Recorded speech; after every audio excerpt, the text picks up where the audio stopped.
नमस्कार दोस्तों, कैसे हैं आप लोग। आपका स्वागत है ऑप्टिमिस्टिक एस्पिरेंट के यूट्यूब चैनल पे। आज का वीडियो है विजन आईएएस के प्रीलिम्स टेस्ट सीरीज ज्योग्राफी के टेस्ट 4 के पार्ट 2 में। आइए चलिए डिस्कस करते हैं आज के क्वेश्चंस। हाँ तो दोस्तों, पिछले वीडियो में हम सबने क्वेश्चन नंबर 33 तक डिस्कस किया था और इस वीडियो में हम स्टार्ट करेंगे 34 नंबर क्वेश्चन से 66 क्वेश्चन तक। आइए, पहला क्वेश्चन है 34 क्वेश्चन, जो which of the following regions are major industrial regions in India.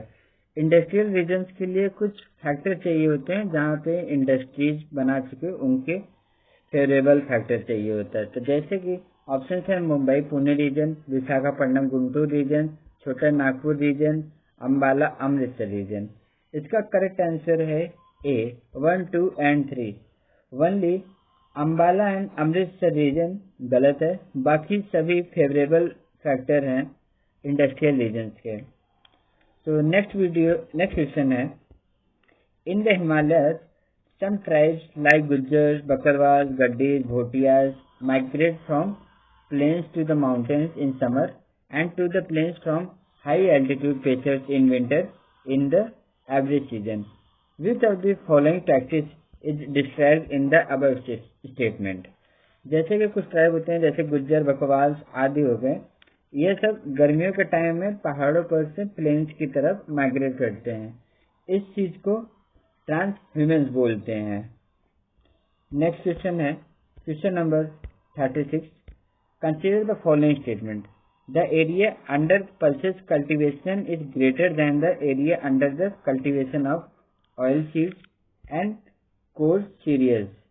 Second है the area under wheat cultivation is the highest, the wheat cultivation is the highest, the area under jute cultivation is less than the area under cotton cultivation.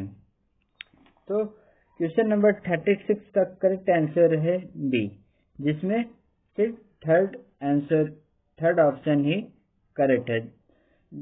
The area under jute cultivation is less than the area under cotton cultivation. हमारे country के total crop area का cotton 4.5% होता है, जबकि jute cultivation सिर्फ 0.5% होता है। इस वजह से थर्ड ऑप्शन करेक्ट है। नेक्स्ट क्वेश्चन है question number 37। Which of the following countries are part of snow leopard range countries. Options are Mongolia, Russia, Afghanistan, India. तो इसका करेक्ट आंसर है answer number 4, 1, 2, 3, 4। All the options are correct. GSLEP program के तहत it is global snow leopard and ecosystem protection program GSLEP होता है, जिसके तहत कुल 12 कंट्रीज स्नो लेपर्ड रीजन में आती हैं, जिसमें ये सभी हैं Mongolia, Russia, Afghanistan and India. ये सभी स्नो लेपर्ड रेंज कंट्रीज में आती हैं। नेक्स्ट क्वेश्चन है क्वेश्चन नंबर 38। फर्स्ट ऑप्शन है coal accounts for more than half of India's energy needs and most of India's coal reserves are of non coking grade. जैसा कि जानते हैं coal के 3 फॉर्म हैं। फर्स्ट वन है anthracite, second one है bituminous and third one है lignite. तो हमारी एनर्जी जो भी नीड होती है इसमें 55% कोल कंप्लीट करता है इंडिया की एनर्जी नीड्स में, और ज़्यादातर इंडिया के कोल रिजर्व्स हैं बिटुमिनस टाइप के, जो नॉन कोकिंग ग्रेड में आते हैं। इसलिए इसका करेक्ट आंसर है option C, both 1 and 2 are correct. Next question number 39। Consider the following pairs. Crop tree और leading producer country. Palm oil Indonesia, jute Bangladesh, teak India. तो 39 क्वेश्चन का करेक्ट आंसर है ए, ओनली 1। पाल्म ऑयल का leading producer country Indonesia है। Jute का leading producer country India है, ना कि बांग्लादेश। और टीक का लीडिंग प्रोड्यूसर कंट्री म्यांमार है। इसलिए 39 का करेक्ट ऑप्शन 1 है। Next question number 40। Consider the following statement. Migration takes place only when people move from rural to urban areas in search of employment. In India, intra-state rural to rural migration by place of last residence is dominated by females. तो इस question का question number 40 का correct answer है B, जिसमें सिर्फ second option ही correct है। In India, intra-state rural to rural migration by place of last residence is dominated by females. Next question है question number 41। Consider the following activities like hunting and gathering, pastoral activities, fishing, forestry, mining and quarrying. Which of the activities mentioned above are considered primary activities? Primary activities क्या होते हैं? जिसमें हम directly environment पर depend होते हैं, और primary activities में ये सभी ऑप्शंस आते हैं। तो क्वेश्चन नंबर 41 का करेक्ट आंसर है D, 1 2 3 4 5। Hunting and gathering, pastoral activities, fishing, forestry, mining and quarrying, ये सभी हम अपने नेचर पे डिपेंड हैं इन सब चीज़ों के लिए। नेक्स्ट क्वेश्चन है question number 42। Which of the following condition has led to the establishment of plantation in the equatorial region? First, favorable hot and wet climate, nutrient-rich tropical soils, and less problem of tree diseases. So, question number 42 का correct answer 1 है, only, क्योंकि जो भी equatorial regions हैं ये plantation के लिए favourable hot और वेट क्लाइमेट सबसे बढ़िया कंडीशन है, इसीलिए यहाँ पे ये इक्वेटोरियल रीजन का ये ऑप्शन करेक्ट है। नेक्स्ट क्वेश्चन है question number 43। Consider the following statements with regard to stearin, a flammable substance recently in the news. क्या है स्ट्रिंग? क्या है स्ट्रिंग? का फॉर्मूला है C8H8। यह एक ऑर्गेनिक कंपाउंड है। आइए इसके ऑप्शंस क्या क्या दिए हैं इसके बारे में। It is a flammable substance that is used in the manufacturing of polystyrene, plastic, fibre glass, rubber and latex. It is found in vehicle exhaust, cigarette smoke, and in natural foods like fruits and vegetables. It is highly toxic substance that can lead to respiratory system collapse. So, correct answer है question number 43 का D, 1 2 and 3, all the options इसके correct हैं। Next question number 44। Consider the following statement in the context of National Rural Infrastructure Development Agency, an agency associated with many government programs. It is an agency under the administrative control of Ministry of Rural Development. It has recently announced the utilization of coir geotextiles for the construction of rural roads under the Pradhan Mantri Gram Sadak Yojana 3rd. तो correct answer है question number 44 का सी, both option are correct है। यह ministry of rural development के अंदर आता है और उसने जल्दी ही अनाउंस किया था प्रधानमंत्री ग्राम सड़क योजना के तहत coir geo textile for construction of rural roads. तो नेक्स्ट क्वेश्चन है question number 45। Consider the following statement. Lignite coal consists of almost 20 to 40% of carbon. It is high percentage of moisture and sulfur. Lignite contributes to almost 1 to 1.5% of the total production of coal in India. So question number 45 का correct option A है, जो 1 and 2 and 3 है। जो largest lignite का deposit है हमारे country में वह तमिलनाडु में है, और जो हमारे टर्शरी कोल हैं उसके प्रोडक्शन का करीब 57 to 58% है, जो हमें कंट्रीब्यूट करता है 1 to 1.5% of total production of coal in India. So next question है क्वेश्चन नंबर 46।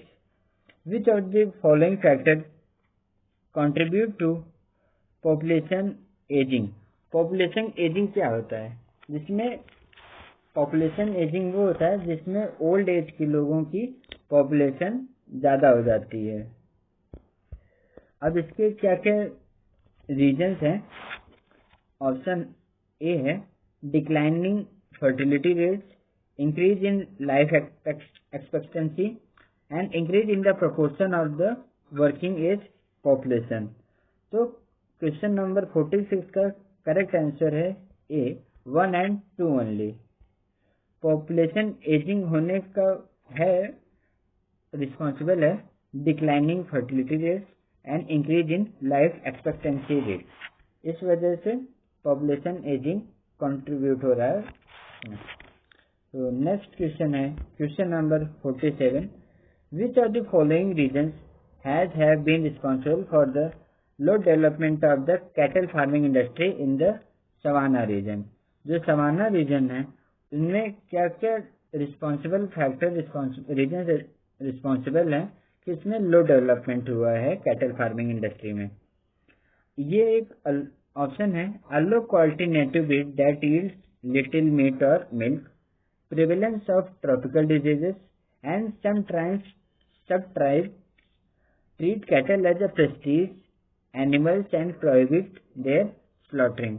तो क्वेश्चन नंबर 47 का करेक्ट आंसर है D, all the options are correct. कुछ ट्राइब्स होते हैं वो कैटल्स की पूजा भी करते हैं और उनके स्लॉटरिंग को प्रोहिबिट करते हैं, इस वजह से लो डेवलपमेंट है कैटल फार्मिंग इंडस्ट्री की। नेक्स्ट क्वेश्चन है question number 48। Consider the following pairs inland waterways and origin countries. The Rhine waterways, Germany, the Danube waterways is in France, and the Volga waterway in Russia. Which of the pairs given above is are correctly matched? तो correct answer है question number 48 का C option, it is only 3। The Volga waterway is in Russia, and जो भी navigable area हैं जैसे कि राइन waterways ये Switzerland में है, एंड जो दानुबे है ये जर्मनी में है, इसलिए सिर्फ थर्ड ऑप्शन ही करेक्ट है, सी थर्ड ओनली। नेक्स्ट क्वेश्चन है question number 49। A report titled Lost at Home has been recently published, presenting the scale of internal displacement of children due to disasters and conflict and violence. The report was published by, so question number 49 का correct answer है question option number ए, UNICEF, United nation का ये part है। तो next question है question number 50। Consider the following statement. North America has the highest road density in the world. Africa has the highest length of inland waterways in the world. Question number 50 का correct answer option A है, जिसमें north America अकेले 33% of total road density है इसमें, और Africa इसमें गलत है क्योंकि एशिया है highest length of inland waterways. So next question है question number 51. With reference to the census of India 2011, consider the following statement. Urban areas accommodating more than 10 million persons are known as megacities, and over 40% of India population resides in cities and urban areas. So इसका question number 51 का correct answer है A 1 only, क्योंकि 10 million person जहाँ पे होते हैं उसको mega cities बोलते हैं, और 40% नहीं, सिर्फ 31% ही इंडिया की पॉपुलेशन सिटीज और अर्बन एरियाज में रहती है. Next question is question number 52. The Hazira Vijaypur Jagdishpur pipeline system which is India's first cross-state gas pipeline passes through which of the following state? So question number 52 का correct answer है A 1, 3 and 4 only. Sorry 1, 3 and 4 only, जो कि होता है गुजरात से शुरू होता है, एमपी के साथ उत्तर प्रदेश में आता है. नेक्स्ट क्वेश्चन है question number 53. Consider the following statement. Coal has the most widely distributed reserves among all fossil fuels, and the USA is the leading producer of coal in the world. तो question number 53 का correct answer है option number A. Coal is most widely, यह most widely distributed reserve है सारे fossil fuels में, और USA नहीं, China is the leading producer of coal in the world. Next question है क्वेश्चन नंबर 54. चारू मजल recently seen is in news is it is an invasive species in backwaters of Kerala. Next question है question number 55. With reference to the population pyramid, consider the following statement.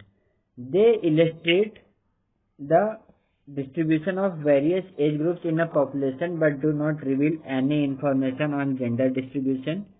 Second, a triangular shaped pyramid with a wide base denotes higher birth rates and an expanding population. A bell shaped pyramid represents a stable population.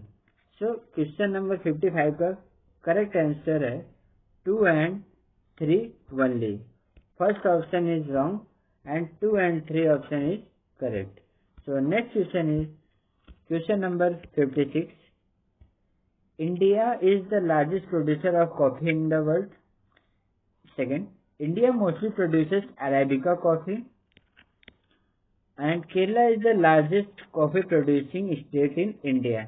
तो question number 56 का correct option है ए 2 only, क्योंकि India ज्यादातर produce करता है arabica coffee जो superior होती है कॉफी वेराइटीज में, और इंडिया लार्जेस्ट प्रोड्यूसर नहीं है कॉफी का इन द वर्ल्ड, और केरला नहीं, Karnataka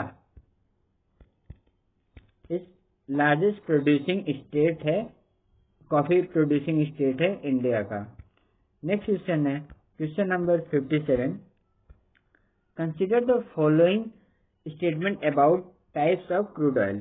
sure crude contains a high amount of sulfur content, while sweet crude contains relatively less amount of sulfur content. Iraq is one of the largest producers of sweet crude oil. So question number 57 का correct answer है option number C. Both 1 and 2 options are correct. Iraq is one of the largest producer है sweet crude oil का, जिसमें यदि अगर sulphur content ज्यादा होता है in the while sour crude में सल्फर कंटेंट ज्यादा होता है और स्वीट क्रूड में रिलेटिवली लेस अमाउंट होता है सल्फर कंटेंट का. तो नेक्स्ट क्वेश्चन है question number 58. Which of the following are the characteristics of footloose industries. They are dependent on a specific raw material and they are generally non-polluting industries. So question number 58 का correct answer है C. Both 1 and 2 option are correct. They are dependent on specific raw material footloose industries, और ये non polluting industries होते हैं, इस वजह से ये रेसिडेंसी एरिया में भी होते हैं. नेक्स्ट क्वेश्चन है question number 59. Which are the following is are push factor responsible for the mass exodus of migrant labour from urban areas? Options are better living condition in rural areas, epidemics in urban areas, lack of employment opportunities in rural area. So question number 59 का correct answer है B. It is 2 only. सिर्फ second option ही correct है.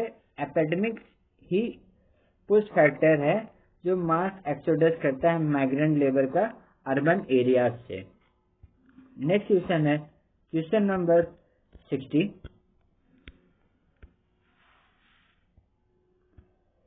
Consider the following pairs: cropping season and crop.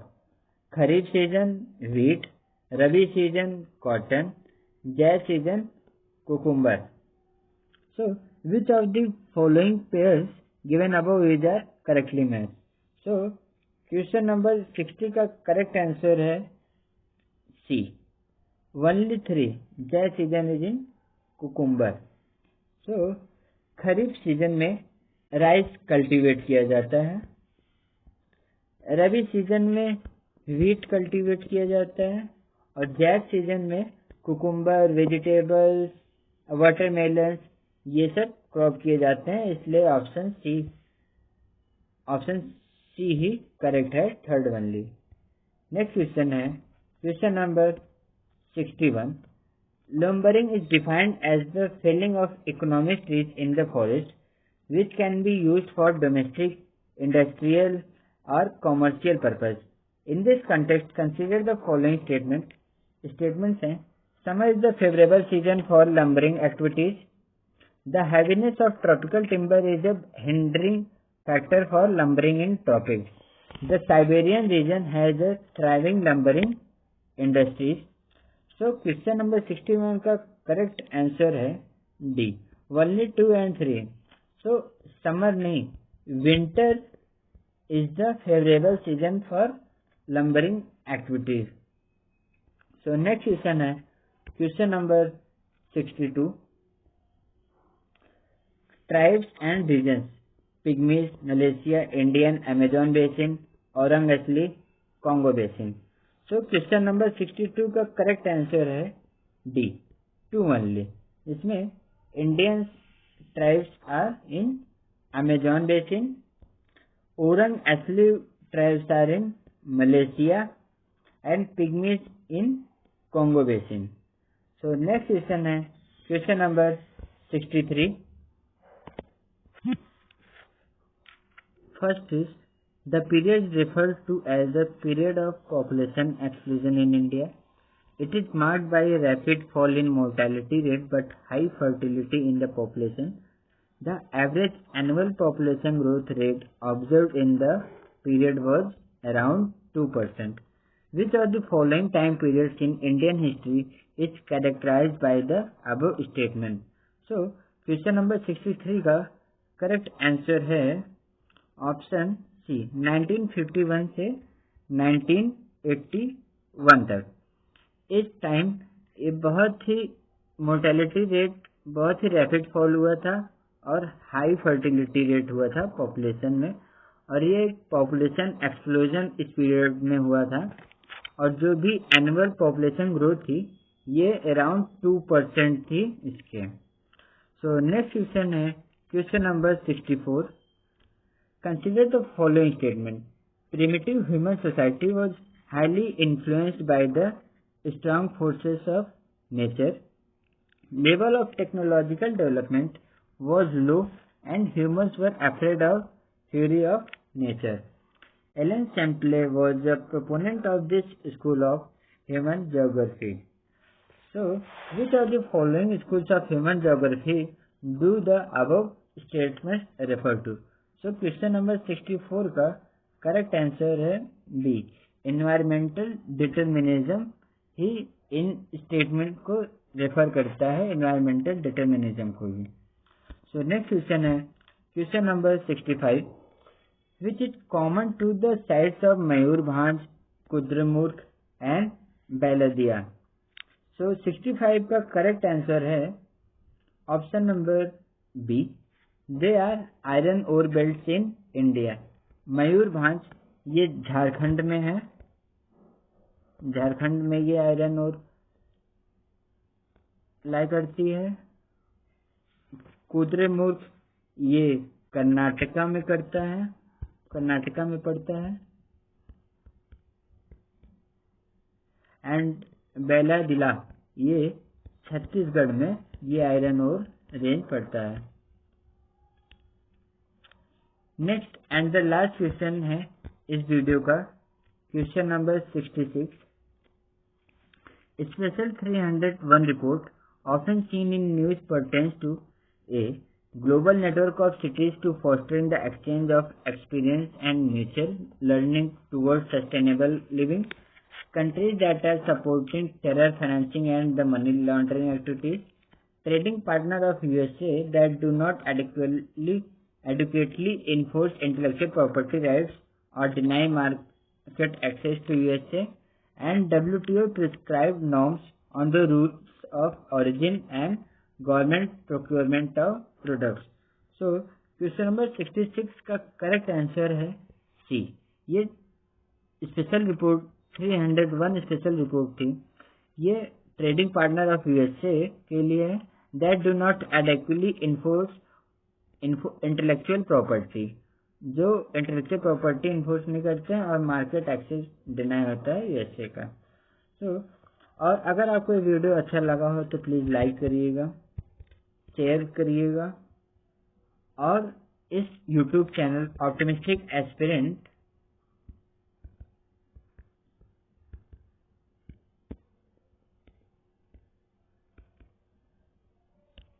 Channel को subscribe भी करिएगा ज़्यादा से ज़्यादा।